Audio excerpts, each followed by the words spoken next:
ఎండు పండ్లగాను తాజా పండ్లగాను స్వీకరించే పళ్ళలో అంజీరా ఒకటి. దాదాపు అన్ని రకాల నేలల్లో బిందు సేద్యాన్ని వినియోగించి ఈ పంటను సాగు చేస్తూ తెలుగు రాష్ట్రాల్లో వీటి విస్తీర్ణం పెరిగింది. తాజా ఫలంగా అమ్మలేని పరిస్థితులలో పండ్లను ఎండబెట్టి ఎండు ఫలంగా కూడా అమ్ముతున్నారు కడప జిల్లా బియ్యన్పల్లి మండలం ఎస్ పాలగిరికి చెందిన రైతు. మరి అతని అనుభవాలని, వారు సాగు చేసే విధానాలని వారి మాటల్లోనే విందామా? నమస్కారం అండి. నా పేరు సీతారాం రెడ్డి.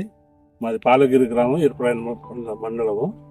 ఇక్కడ మా తోటలో అంజీరా 2 ఎకరాల పొలంలో అంజీరా వేయడం జరిగింది. ఈ అంజీరాని మేము ఎట్లా సాగు చేస్తున్నామంటే ఐడెన్సిటీ మెథడ్ అనుసరించి చేస్తున్నాము. అంటే తక్కువ భూమిలో ఎక్కువ చెట్లు నాటడం, ఎక్కువ దిగుబడి తీసుకురావడం.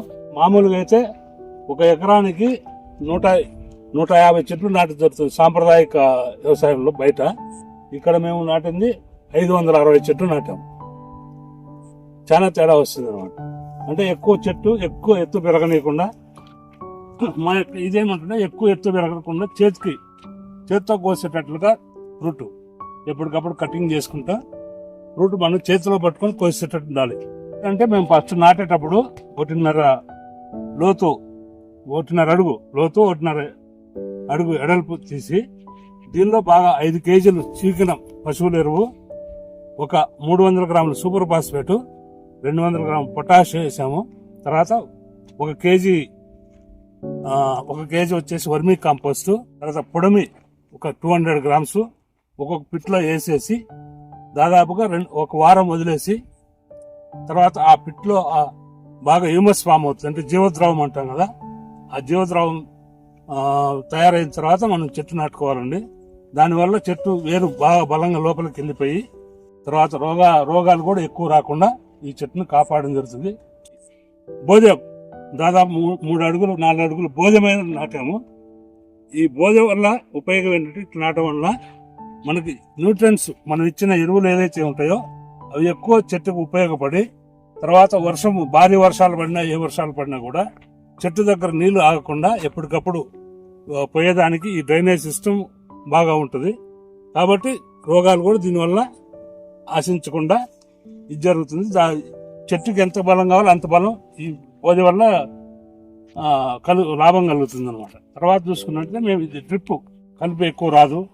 తర్వాత మనం ఇచ్చే ఏదైతే ఎరువులు ఉంటాయో, తర్వాత నీరు ఉంటుందో, ఎరువులు కరెక్ట్గా ఎంత అందాలో అంతే అందుతాయి. తర్వాత చెట్టు కూడా బలంగా వస్తుంది. నీళ్లు కూడా మనకు చాలా వరకు సేవ్ అవుతాయి. ఇది డ్రిప్. దీనికి కూడా ఈ డ్రిప్ ద్వారా నీరు వదలడం ఏమంటే నీటి ఎద్దడి ఎక్కడైతే ఎక్కువగా ఉంటుందో అక్కడ ఈ డ్రిప్ ద్వారా చేసుకోవడం మంచిదండి. తర్వాత ఇది ఎండాకాలం చూసుకున్నట్టయితే ఒక్కో చెట్టుకు 10 నుంచి 15 లీటర్లు డైలీ కావాల్సి వస్తుంది. మిగతా వర్షాకాలం అయితే మనము ఆ నీటి ఎద్దడిని బట్టి, దీన్ని బట్టి మనము ఇరిగేషన్ ఇచ్చుకోవాలి డ్రిప్ ద్వారా.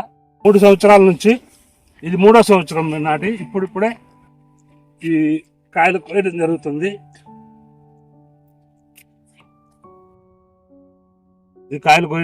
ఇది 3వ సంవత్సరము.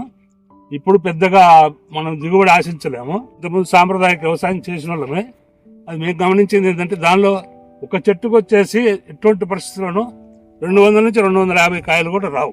నీరు పారగట్టడం వల్ల చేసే వ్యవసాయం వల్ల ఈ చెట్టుకు కరెక్ట్గా అందకపోవడము, తర్వాత చీడపీడలు ఎక్కువ రావడము. దీనిలో మేజర్ థ్రెట్ ఏంటంటే రస్ట్ అనేది ఒకటి, కుంకుమ తెగులు అంటాం. ఈ రస్ట్ అనేది మేజర్ థ్రెట్.